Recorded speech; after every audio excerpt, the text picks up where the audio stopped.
Hello internet, how's it going? This is the first video I've recorded for Speak James, and I just wanted to kind of give everyone, when I say everyone, I mean probably no one, a insight as to why I am creating this content. And there's a few reasons, but the most important reason is I've just welcomed the birth of my daughter Beau into the world, which is my first daughter. And one thing that I think would be good is to essentially record like ongoing thoughts, perspectives on the world, what's currently happening, current experience, just so she, and maybe if I have any other children, or if they have children, or if my little nieces and nephews have children, or in a few generations there might be people looking back for kind of an insight into the lives of a parent, a grandparent, a granduncle, or if you're going completely out there, maybe an ancestor. If I'm an ancestor to someone in like 100 years. The reason I think of doing this is purely because I think if I was in a position where I could actually view real video of certain people that I'm related to, that would be invaluable to me. You know, if interests are hereditary or learned, I don't know. But if there's similar personalities going on, like I know for a fact that my mum's interested in history and family heritage, but also my granddad on my dad's side is pretty interested, or was interested, rest in peace, about it. So I'm thinking, you know, if Beau or any other future children, which I am planning on, if the Lord blesses me, I am hopefully planning on, you know, having a couple more. Just a message specifically to Beau is I love you, and I will always do my best to, you know, protect you, and you're always in my thoughts, even already. You're 4 weeks old tomorrow. Introducing you to the world has been crazy, absolutely crazy. The most positive and negative emotions I've ever felt in my life. Negative in terms of pure panic, terror, hoping that you're going to be okay. And positive in terms of like actually welcoming you into the world and, you know, leaving the hospital, having you in my arms, like rocking you to sleep and all that kind of stuff. It's a good feeling. It's probably the most positive and negative emotions I've ever felt in my entire life. Okay, so the extremes on both ends have been like insanely extreme, and yeah, that's just essentially a message to you, future self, if you're ever listening. There was no accident in the planning of your birth. Like, everything was intentional. We planned your name long before you were conceived. You were conceived in Rhodes on the holiest day of the year. It was um, the 5th of May, because it wasn't May the 4th, because that would have been good, with May the 4th be with you if you're a Star Wars nerd, and it was almost May the 6th, but there was roadworks, because I was planning on proposing to your mum on the day, but there was roadworks, and there was, because it was May the 5th, because it was a big festival, they changed all the roads and stuff, so we ended up staying in the hotel on that day. And you know, we were wanting to have a kid anyway, so we were trying for a while, and just on that day, on May the 5th, the holiest day of the year, you know, it's their Easter, their Orthodox Easter and all that kind of stuff. I, you know, prayed for you, and you know, it happened after like 5 months of trying, and we had your name already sorted. Your middle name was going to be something different, but it had, if you said it fast enough, it sounded a bit rude, so we decided to not go with it. And you know, it's just a message to you. Your like, this whole channel, you might not find it massively interesting, all of it, because I've got my own passions as well, which I'm going to be speaking hopefully about, but the main reason of me starting this isn't for views, isn't for anything other than you and any other future brothers and sisters that you might have can get an insight to me. Maybe it might be narcissistic of me, or maybe it might be something that you find valuable, and I hope it is. I hope it is something that you find valuable. And the second reason I want to do this is because in the family we have a trait whereby we turn dialogues into monologues, okay? Which I mean is, we tend to talk a lot and we can't shut up about things that we're passionate about, and there's people in the family who have it dialed to a zillion, and people who have it dialed to maybe 50%. I feel like I'm probably about a 50% person, but one of the things I like to do is intentionally, I have my monologues when I go for walks, when I go down some deep rabbit holes trying to suss out life.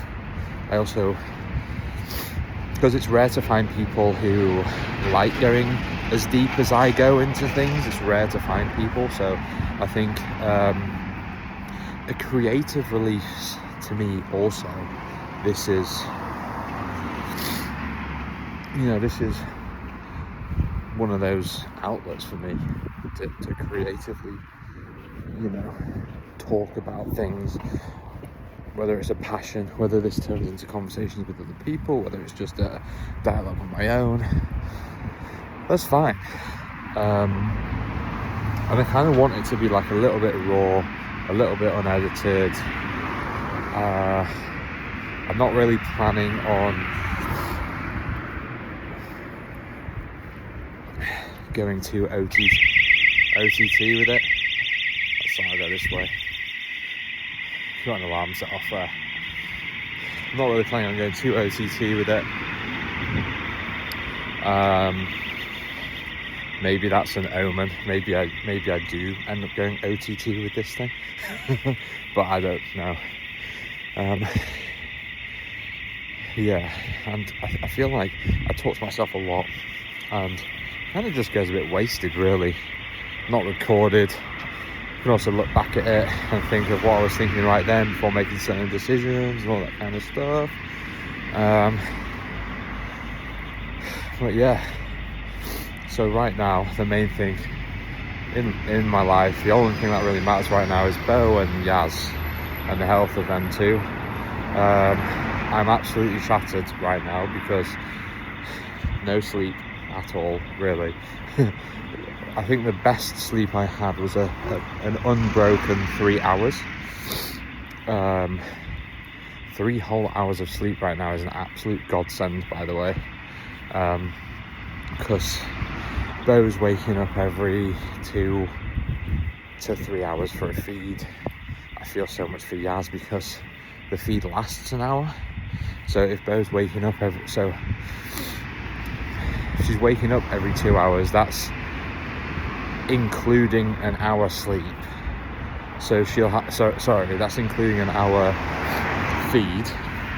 So Yaz will be up for an hour out of the 2 or 3 hours before the next feed. So then Bo will go to sleep for maybe 2 hours, if you're lucky 3. Apparently next week you might be able to squeeze some 4s out. So right now I'm pretty much going off no sleep, but one thing I'm trying to do is essentially load up Yaz with all the nutrients that she needs. Like we're going heavy on animal products, like everything is cooked in beef dripping. There's a lot of chicken, turkey. She's obsessed with black pudding, which she has been throughout the whole pregnancy. She's been obsessed with black pudding, which is just pig's blood and oats or something like that. But you know, she didn't need no iron supplement, I will tell you that. She was getting blood tests, and the midwives have never seen so high iron levels in a pregnancy before, which is a good thing. Yaz is currently going through a bit of a tough time with the no sleep. Like, it's hard on her. So got her on like vitamin D and K spray.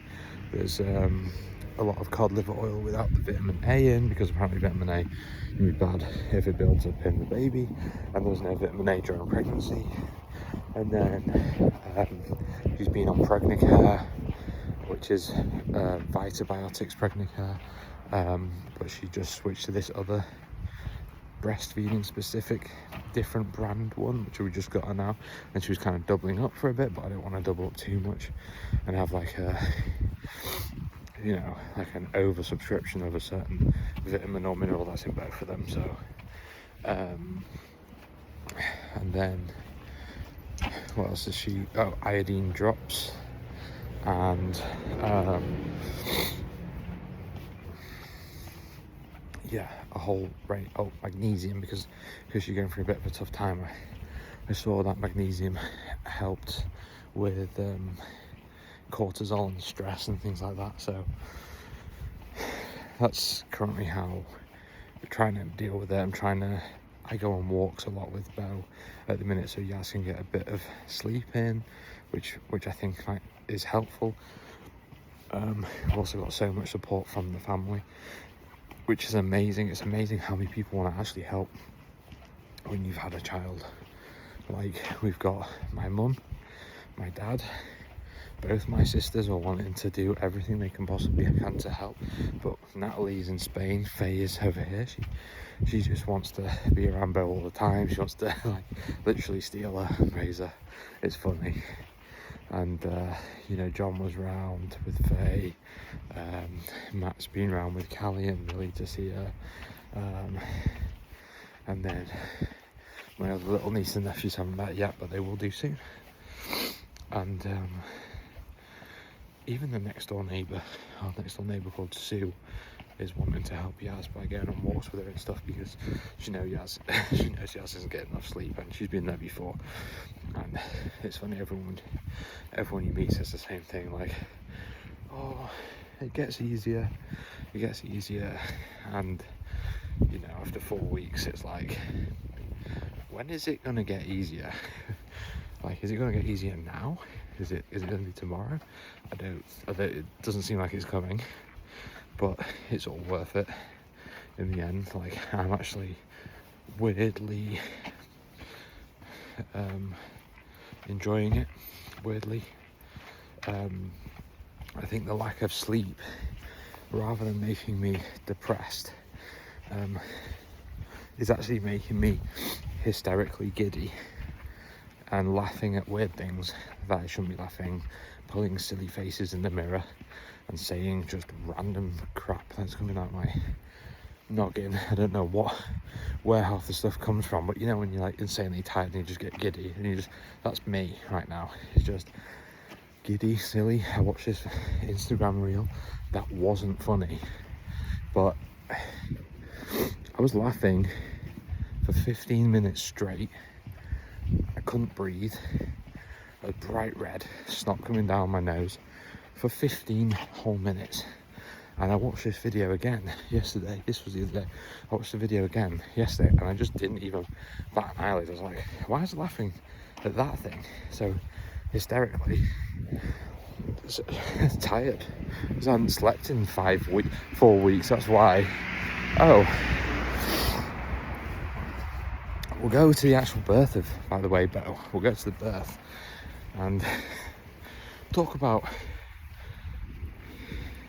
well, when I say, I think every birth is traumatic. Talk about traumatic. You hear other stories as well. I think it's pretty common for most people to go through a little bit of trauma on the birth, but we were planning on going cesarean. I planned cesarean because of your mum's lupus. And then on one of the days, we went to go get he has his blood pressure checked, and she was going in, she had like early labour contractions, and let's just say she went from 0 to 100 real quick, so we had to push the planned C-section forward to the next day at like 12 a.m. so she was going to stay in overnight, but she was going into labour way too fast. She wasn't going to last till 12 a.m. even though she had to fast for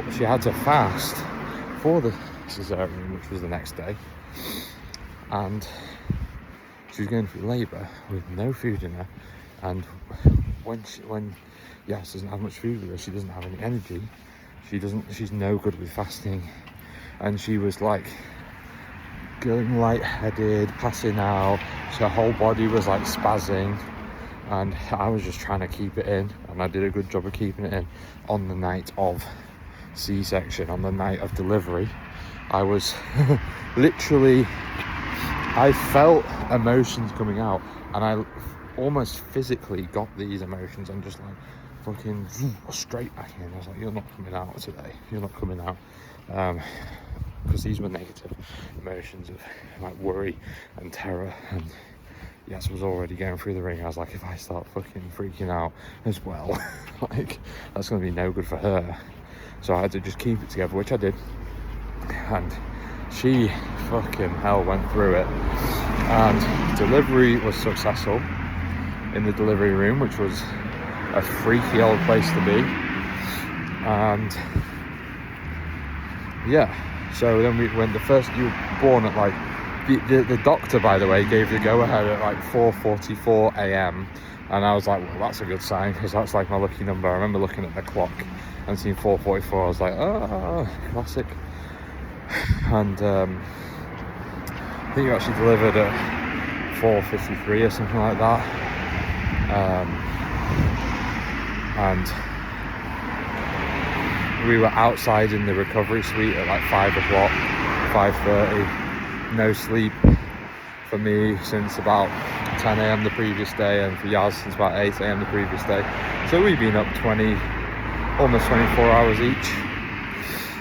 But that's just the start of it. Okay, we didn't get to sleep because we were both, well, I was freaking out. We were both freaking out. Like, I had this thing and she had this thing. We both had this joint thing where like one of us had to be awake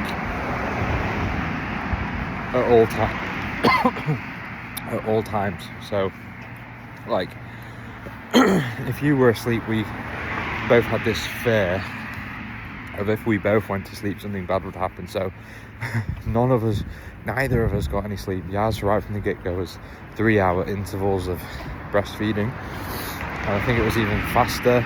Got a vitamin K shot right at the get-go, And then in the first week, because yes, his blood pressure was high because of gestational hypertension, not preeclampsia, because of gestational hypertension, she was essentially under the radar, under the watch of everyone, every single doctor, because her blood pressure was like, well, when it was getting contractions, she had to get a wheelchair up to the delivery suite because it was 175 over 120 or something, and all the midwives were like treating her like it was radioactive, like okay, we need to really be careful with this lady. And then afterwards it was just hovering around 150, 100, 160, 100 to like 142, 90, that kind of range, just for the next 5 days. And she was just going on these constant cycles of this drug called labetalol, which wasn't really doing anything. And then when it spiked up on day 4, because apparently there's a big 4-day spike, and she did have a big ass 4-day spike, it just so happened to be at 6 a.m. in the morning. Her blood pressure went back to like 165 over 110 or something. So we had to get the doctors in again. And I'm just going to pause it in a second. I'm going to get myself a chocolate. Oops. And yeah, so we were under the radar just constantly. Managed to get through it. She got some other drugs given at that point that weren't labetalol. That wasn't labetalol, it was some other thing I can't remember the name of, but nifedipine or something like that. But that worked like a charm, got down. But then they were just testing her every hour for a blood test. So how are you meant to tell me this? How are you meant to sleep? Imagine you've just given birth, you end up doing 6 days straight with 5 hours sleep. Okay, how are you meant to sleep when you've got to feed a baby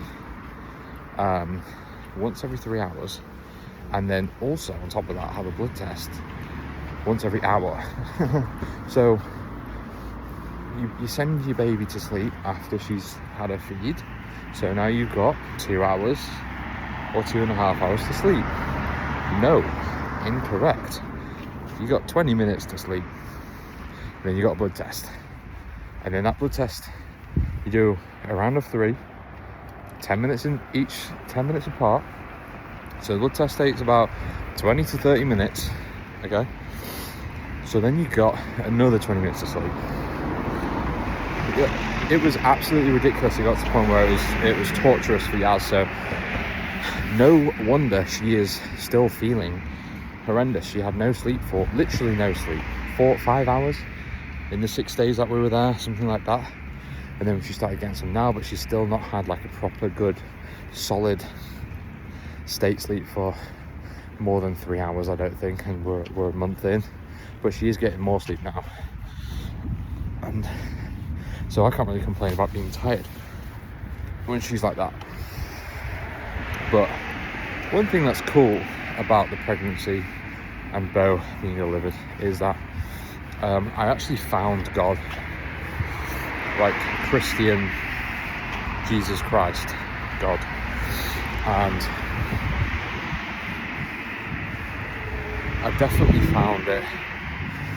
I definitely have been flirting with the idea of Christianity for a while, but I didn't really want to go fully into it because I was more of a like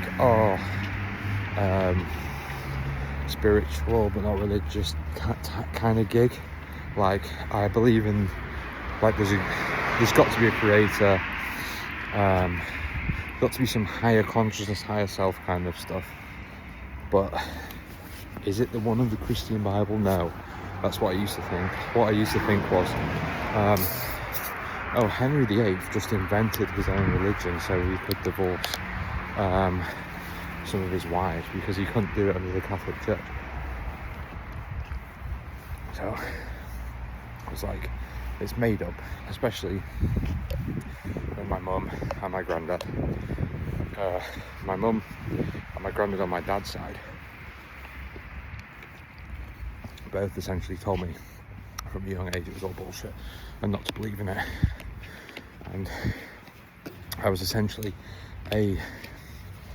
sounds very weird to say, but once you understand the meaning of it, it makes sense. Like, I was naturally a pagan, naturally spiritually orientated, but putting it in the wrong things that were fallible, like putting it in rituals like touching wood, you know, like you don't want to jinx it, let's touch wood, make sure you don't jinx it, or don't step on the crack, break your mum's back, or, you know, see magpies or crows in the field. Or I had a thing with numbers as well. 44 was my lucky number, which is still, even after finding Jesus, I don't worship it, it's not my number one God, but it makes me feel okay. I don't know what it actually is or what it signifies, but it's interesting. So I had all these like weird things. It kind of almost led me a bit almost schizophrenic, like just constantly thinking about what outside forces that I have no control over are going to affect my look or my future or how this next thing is going to go. Whereas now, all I can do, I just gotta have faith in Jesus Christ. And what taught me that was the pregnancy, because as a man, all I could do is protect Yaz. I made sure she was fed, watered, sleeping a lot.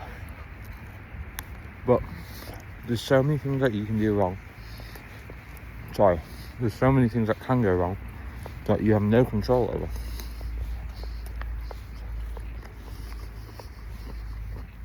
So at that point, you've just got to have faith that everything is going to be okay. So the way I see it, if you think of umbrellas, the person underneath everything is Bo, and then the umbrella above Bo is Yaz. Then the bigger umbrella above Bo and Yaz is me, and then a bigger umbrella above all of us is God, Jesus. And you can't really like say it's obvious that God exists, because it's not. You got to really live your life, experience your life, and experiment with Christianity and try it for yourself. That's what I say. Like, if you told me 5 years ago that I'd be a Christian and even debating Catholicism, I would have told you you're an idiot. There's no possible way. Like, why would I fall into this control mechanism? That is a book that has been handed to humans to keep them in line, because religion is to keep the dumb people in line, the dumb peasants in line. That's what I used to think. It's not. It's not. It's a psychological software that you can run that works. It fucking works, okay? That's what I'll say. And if it works, there's truth behind the psychological software. And you combine that with truth about the actual historical setting, and like the fact that the people did exist in the time that it did exist, and you know, there's connections with Egypt, and if you check out Egypt, there's the Romans. It was during the Roman time, you know, the Romans existed, and there's Roman philosophers that spoke about Jesus, well, not philosophers, but maybe social commentators at the time that spoke about Jesus. So Jesus wasn't made up. And when you hear like, oh well, you can't have risen from the dead, okay, now this is where you've got to have faith. This is you can't prove it or not prove it. This is where the faith aspect comes in. You've just got to have faith that it is truth that God does exist. Because it's like saying, well, prove to me that your consciousness exists. You can't prove that anyone else's consciousness exists other than your own. But you know that yours does exist, don't you?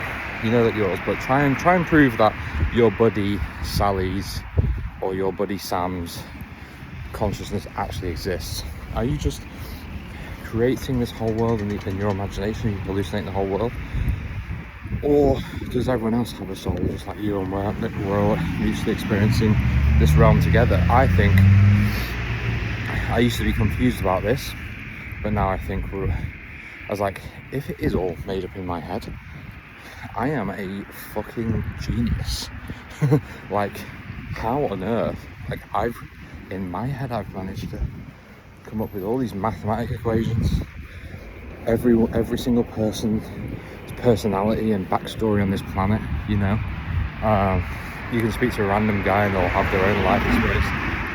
I like to see, this is where faith comes in again. Like, you can't prove it or disprove it, because it's running not running on the physical level, but it's running on a higher level, like where God is. It's on the consciousness level. There's nothing to prove anything on the consciousness level. There's people that try and say, you know, it's all just made up in your head, like chemical reactions and stuff.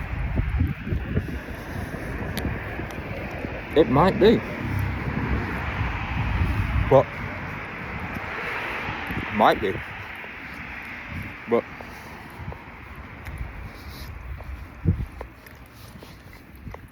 no one has yet to prove the source of where consciousness comes from. So